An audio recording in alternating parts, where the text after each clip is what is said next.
People of the State of Michigan versus Erin Faith Blair, 2123670. Ms. Blair is with Mr. George at his office. Mr. Marvin's prosecutor set for plea today. Ms. Blair, please raise your right hand. Do you solemnly swear or affirm the testimony you give will be the truth, the whole truth, and nothing but the truth? Yes. What's the offer, Mr. Marvin? It'd be to plead guilty to count 1, which is the possession of contraband in the jail. Is that correct, Mr. George? Yes, Your Honor. So, Ms. Blair, the offer is that you plead to a charge of prisoner possessing contraband while in a jail. It's a felony, punishable by up to 5 years and or a fine of up to $1,000. It's also mandatorily consecutive to whatever sentence or case you were serving that you were in jail for. The use of methamphetamine would be dismissed. The habitual offender second offense notice would be dismissed. And is that your understanding of the agreement? Yes, Your Honor. Are you currently on probation or parole? No. So then how do you plead to the charge of prisoner possessing contraband while in a jail? Guilty. Has anyone promised you anything other than what we've talked about in court today? No. Has anybody threatened you in any way? No. You're doing this of your own free will? Yes. You understand that if I accept your plea, you'll be giving up all the rights that you would have had at trial. Those include the right to be tried by a jury, to be presumed innocent until proven guilty, to have the prosecutor prove beyond a reasonable doubt that you are guilty, to have the witnesses against you appear at trial, to question those witnesses that appear against you, to have the court ordering witnesses you want, for the defense to appear at trial, to remain silent during the trial and to not have that silence used against you, and to testify at trial if you want to testify. Yes. You also understand that if your plea is accepted, you may be giving up the right to appeal certain issues that would otherwise be appealable if convicted at trial. Further, any appeal from your conviction and sentence pursuant to the plea would be by application for leave and not by right. You understand that? Yes.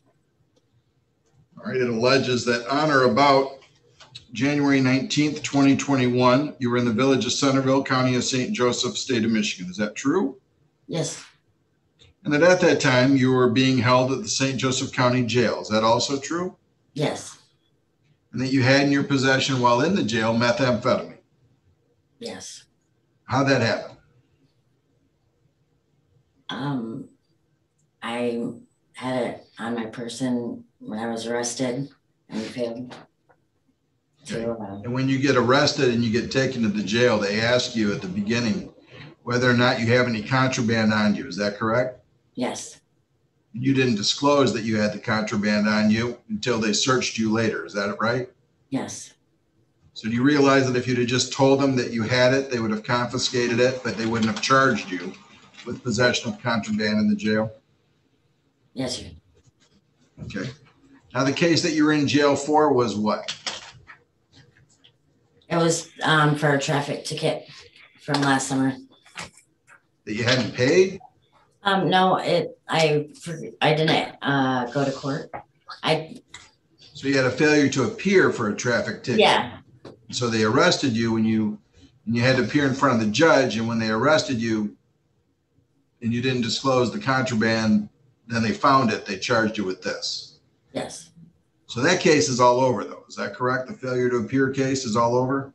Yes, Your Honor. All right. Are counsel satisfied that a factual basis has been established by the defendant's statement of facts? Yes. Yes, Your Honor. Are either counsel aware of any of the promises, threats, or inducements? Aware of none. No, Your Honor. Does the court comply with the court rule? Yes. Yes, the court has.